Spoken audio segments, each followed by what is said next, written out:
இன்றைக்கி நம்ம வீட்டில் லஞ்ச் என்னன்னு பார்க்கலாம் வாங்க. எப்பயும் போல் சூடாக சாதம். இன்றைக்கி சௌச்சவும் கேரட்டும் போட்டு தேங்காய் பூ போட்ட வெள்ளை பொரியல்.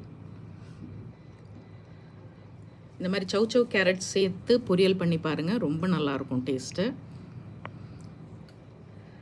அதுக்கப்புறம் முக்கியமான ஐட்டம் இன்றைக்கி நல்ல ஸ்பைசியான ஒரு மட்டன் சுக்கா. இன்றைக்கி வச்சுருக்க அந்த மிளகாய் கிள்ளி சாம்பாருக்கும் இந்த மட்டன் ஃப்ரைக்கும் அவ்வளோ செம்ம காம்பியாக இருக்கும். கண்டிப்பாக ட்ரை பண்ணி பாருங்கள். டீட்டெயில்ஸ் எல்லாம் டிஸ்கிரிப்ஷன் பாக்ஸில் இருக்குது. ஸோ காய்கறி எல்லாம் எதுவும் வேண்டாம், சூப்பரான மிளகாய் கிள்ளி சாம்பார்.